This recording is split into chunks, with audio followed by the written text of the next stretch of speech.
Welcome back to The Explainer. So today we're diving deep into a masterclass on a document that can literally make or break a real estate deal.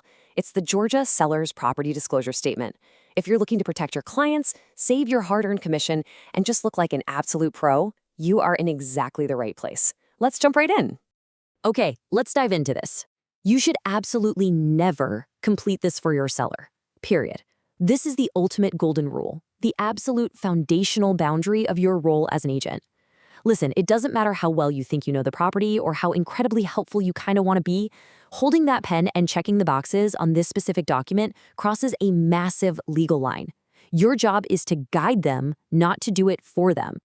So here's our quick roadmap for today. First, we've got the golden rule, then the law of buyer beware, moving right along to fixtures and material facts, and finally, timing and pro moves. All right, kicking things off with Section 1, the Golden Rule of Disclosures. You know, when it comes to getting this form filled out, technology isn't always your best friend. Honestly, sellers really struggle with the electronic versions of this specific form because it is just so detailed. So the absolute best practice? Print the document. Take it directly to the listing appointment with you. Or better yet, toss it in a pre-listing packet so they have plenty of time to look it over.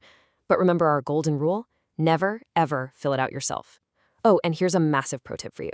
If you show up to a listing appointment and you see this physical document already filled out, just sitting there on the kitchen table, wow, you've probably just won that listing. It literally shows the seller is super engaged, prepared, and totally ready to work with you. Moving right along to Section 2, the law of buyer beware. So you've probably heard the Latin phrase caveat emptor, right? It translates to buyer beware. And down in Georgia, this is absolutely the law of the land. Basically, the law expects the buyer to use reasonable care to conduct a thorough inspection and really investigate the property themselves. It puts an incredibly heavy burden of discovery straight onto the buyer's shoulders. The seller is just providing what they know through the disclosure, but the buyer, they absolutely have to verify it for sure.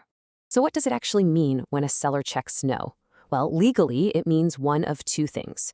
Either the seller affirmatively knows for a fact the condition doesn't exist, or they just have zero knowledge of whether it exists or not. And that's a crucial distinction. Sometimes you'll hear listing agents say, oh, well, my client is an investor. They've literally never lived in the property, so, we just aren't doing a disclosure. Actually, scratch that. It's a completely incorrect approach. Even if an investor has never occupied the house, they know what year it was built, don't they? They still have to fill it out to the best of their actual knowledge and belief. If they don't know a single thing about the plumbing, they just check no. It's really that simple. But completely skipping the document, huge pitfall. Let's jump into Section 3, fixtures and material facts.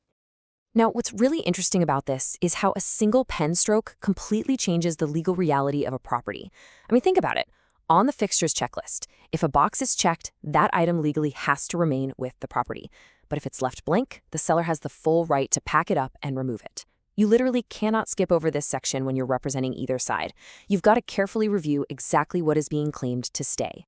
Because if you don't, well, just imagine this total nightmare scenario. Whoa, where is the refrigerator? Picture this. You're at the final walkthrough with your incredibly excited buyers. You walk into the kitchen and bam, there's just a gaping hole where that gorgeous stainless steel fridge used to be. Cue the awkward silence, right? Your buyer's totally shocked. You pull up the disclosure, look at the fixtures checklist, and realize, oh no, the refrigerator box was left blank.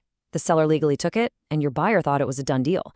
Now, technically, if your client didn't read it carefully, they're ultimately liable. But let me tell you, that does not make for a happy client at the closing table. Missing a detail like this, it might just mean you find yourself reaching into your own pocket to buy a brand new fridge just to save the deal and honestly, reputation. To avoid those kinds of nightmares, sellers have got to be relentlessly honest about what they actually know. And this brings us to a really critical pre-license vocabulary term, the adverse material fact. So this is a known issue or an item needing repair that the seller is already aware of and absolutely must disclose on the form.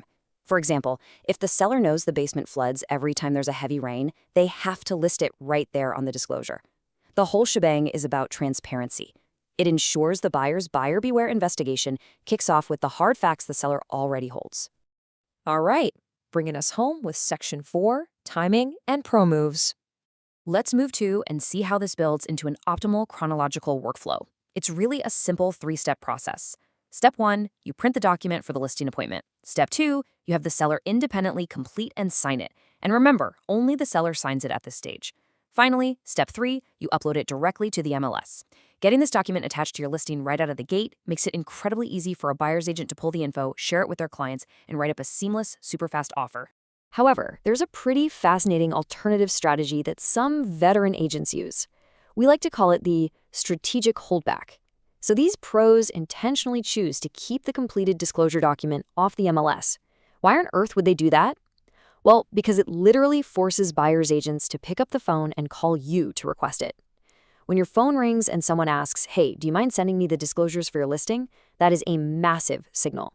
It immediately tells you that an offer is highly likely coming your way, which gives you just a slight tactical advantage in preparing your seller for the upcoming negotiations. But, what if things just don't go perfectly to plan? What if the listing is already live on the MLS and you don't have the disclosure completed yet? Look, it's a super common real-world hiccup. Don't panic, but you do need to act fast. Legally speaking, you have a strict 3-day window to provide this document to the buyer after signing the listing agreement, so it is highly date sensitive. If you miss getting it done on day 1, you absolutely need to circle back to your seller immediately and get it handled. And here is exactly how you can flip a slight delay into a major marketing opportunity. I mean, better late than never, right? Once you finally get that disclosure completed and uploaded, use it. Use it as a strategic touch point. Reach out to every single buyer's agent who has already toured the listing. Shoot them a quick message saying, "Hey, just a heads up, I uploaded the completed disclosures to the MLS. Let me know if you or your buyers have any questions." You're not just scrambling to fulfill a legal requirement here. You're proactively re-engaging interested buyers, delivering killer customer service, and keeping your listing right at the top of their minds. So we've covered the golden rules, the checklists, and the pro strategies, which really leads us to one final, deeply important question for you to chew on today. If your client skips reading the disclosure, they are ultimately liable. But are you doing enough to protect them and, let's be honest, your own commission? It's a really powerful reminder that our value in real estate isn't just in opening doors or hammering signs into yards. It's mastering this absolutely crucial paperwork that protects everyone involved. Keep that question right at the forefront of your mind the next time you sit down at a listing appointment. All right, thank you so much for joining me for this explainer. Keep mastering those forms, and I'll catch you next time.